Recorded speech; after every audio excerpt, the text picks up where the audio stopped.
Commanders, welcome to another video series that I'm creating for the beginner guide, but it's going to be a supplementary video series to the beginner guide. It's going to be covering the aspects of Nikke that I kind of glossed over or you guys asked, and then I will be discussing it a little more in depth in this video series. So before we start the video, thank you for watching. If you haven't done so already, please consider liking and subscribing. Would appreciate that. Now, with that out of the way, let's talk about team building. There's the fundamentals of creating a team, which your team consists of 5 units. You're gonna have a burst 1, a burst 2, burst 3, and 2 flex spots. That is the basics. We gotta go over that real quick. But we're going to be talking about a character's weapon class. Now, based on usefulness and utility for each weapon class, these are the rankings, which is rocket launchers and sniper rifles at the top, assault rifles and machine guns right underneath that. Then right underneath that is SMGs, submachine guns. Then underneath that is going to be shotguns. And that is from top to bottom, top being the best, the lowest being the worst. Rocket launchers and sniper rifles are the best, while the shotgun class is the worst. Rocket launchers are considered one of the best classes because of how fast they generate your burst gauge. So having a rocket launcher unit on your team would be very beneficial for building your burst gauge as fast as possible. And I say sniper rifles because there's a technique in the game that is self-dubbed by the community itself as a quick shot. I could be wrong about that, but that's what it's considered. So essentially what a quick shot is that, let's say you're playing a sniper class, you aim to charge up your shot, but the second you aim, you just let go and fire. That's a quick shot. That's the preferred playstyle of a sniper rifle unit. When you manual, you build your burst gauge faster and you do more damage over time through that. Now that that's out of the way, I'm gonna be pulling up our little graphic. So we're gonna be talking about the general meta team. Now, this team is going to be composed of 5 units. They require a low investment to work in any scenario. So whether it is campaign, solo raid, or union raid, as you can see over here, this is the general meta team, which consists of Leader, Naga, Red Hood, Modernia, and Scarlet. As you can see, Leader is burst 1, Naga is burst 2, Red Hood is burst 3, and then Modernia and Scarlet are considered the flex spots. This general meta team, you don't have to have the general meta team to clear content within the game. This is just a skeleton. This is just the best, but as you can see right here, from burst 1 to burst 2 and burst 3, there are replacements that you can use to substitute if you don't have the unit or they're not strong enough. You don't need the general meta team to beat campaign at all, to be honest. So I'm going to be showing you guys the team I've used to clear campaign. This is my team right here that I've used to clear campaign. I've cleared chapter 28, and then this is the team I've used. As you can see, it's not the general meta team. I'm using, instead of Naga, I'm using Senti, and instead of Scarlet, I am using LaPlus. Now, I'm doing that because in my box right now, Scarlet isn't the strongest and Naga isn't the strongest either. I have Naga currently at no stars and I have Scarlet at 2 stars. I substitute her for Lapis because Lapis is pretty good, as you can see in the burst 3 replacement. She's pretty good. She's a rocket launcher unit, so she generates the burst gauge faster, and her burst allows her to do piercing damage, which is very important because it just goes through the defense of the enemy. Now I'm going to show you guys how I built my characters. These are what my gears look like for my characters. Now as I'm going through and showing you the footage, not all my characters are built up all the way. I do have them at max overload gear. A lot of them are at skill 10 10 10, aside from Senti. She is 10 10 7. As you can see, the rolls, some of them I have built up a little bit. The only person I have fully built up is Modernia. Her gear rolls are at what they need to. I just need to re-roll them. But as you can see, that I have cleared the campaign story all the way up to chapter 27 and 28 on stream. You guys haven't, I stream on Twitch as well. Twitch.tv/Rujo4, RUJO4.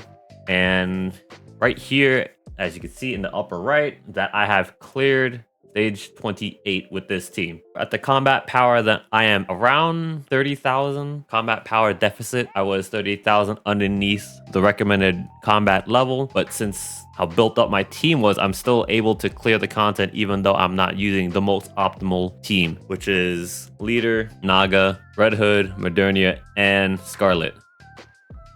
Now going over this quickly, I want to make sure that this is known. The general meta team does not apply to PvP.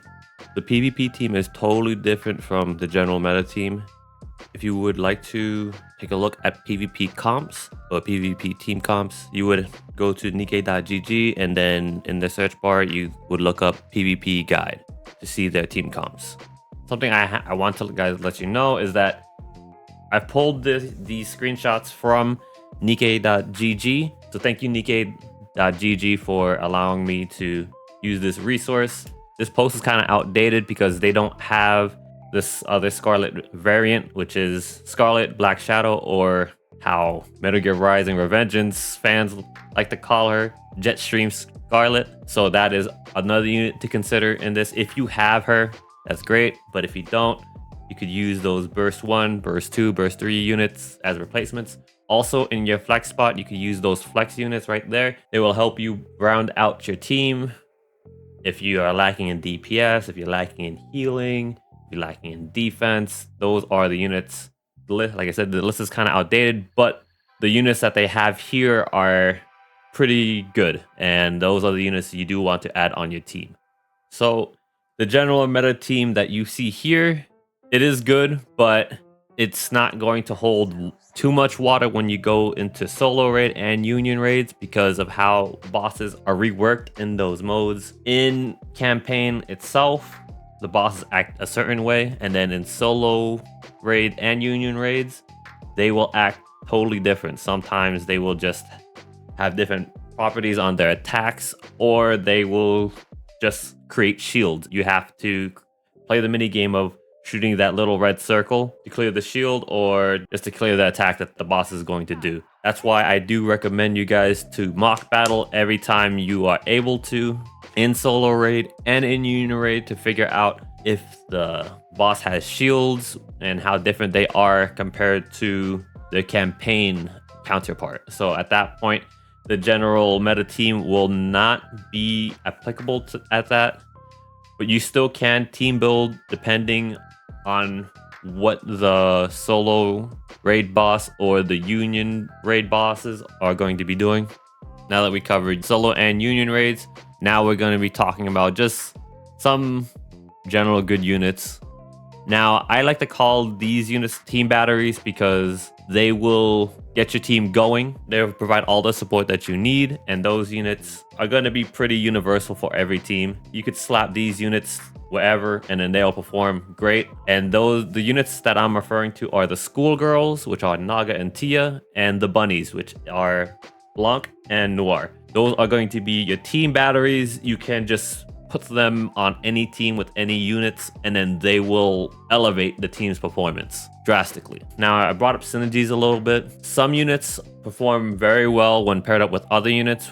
One example that is pretty common or pretty known is the Maxwell plus Alice combo, or the Maxwell plus Snow White combo, due to how well their kits and how well their bursts synergize with each other. Another synergy that I kind of stumbled upon, I'm not sure if anyone else has said anything about this synergy, but one synergy that I found out was the Leader and the Biscuit combo. I really like that combo because if you're using cover a lot, Leader is going to recover the HP of your cover. But if you lose your cover, Biscuit on her burst is going to be able to revive the cover. So essentially, if you like using cover, if you utilize your cover correctly, you're always going to have your cover up, no matter what happens.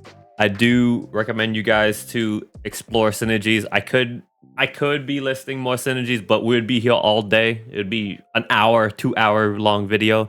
I just want to condense it as much as I can, so I could get this information to you guys short and simple. I talked about synergies, and the thing is about synergies is it takes a little more research and experimenting. So if you are part of a union, one resource that you can utilize is using the shooting range to test teams. and test synergies. A very good resource. You could set up however 1 minute 30 seconds or a 3-minute stage, set up the team, set up the weakness, and then you're just good to go. That's also another aspect that you should be aware of is the boss weakness. Using the little magnifying glass or looking up the boss's weakness goes a long way in dealing damage to it. Clearing stages as easy and as fast as possible. So I do recommend you using the shooting range to test out synergies, to do your research with units that you might want to invest in. So you could use the shooting range to test out your synergies and the units that are in your box and the output. Now I'm just scratching the surface on team comps and synergies. There are more team comps and synergies that I haven't explained, but if I were to, we would be here for about an hour or 2 hours. But a good resource you guys can go to is Nikke.gg. Look up their team comp list in their search bar and then bring up team comp, and then you could scroll down that page and you could see different variations of certain teams, like solo boss team comp or boss with enemies spawning in team comp. There's so many team comp that, like I said, if I were to explain all of this, we would be here for an hour. If you guys would like to see the team comps, go to Nikke.gg in their search bar, team comp guide, and you'll be able to see all that information there for you, and all the variants and all of the burst replacements for those units, and a detailed list of explaining why these comps work. Now that's going to be it for this video, so thank you for watching. Appreciate it. If you guys haven't done so already, please hit a like, and giving me a subscribe would greatly appreciate it. If you guys have any questions about certain aspects of Nikke, I could make another supplementary video for that to coincide with the beginner guide. But other than that, thank you guys for being here, and I'll see you guys again in the next video. Bye bye bye bye.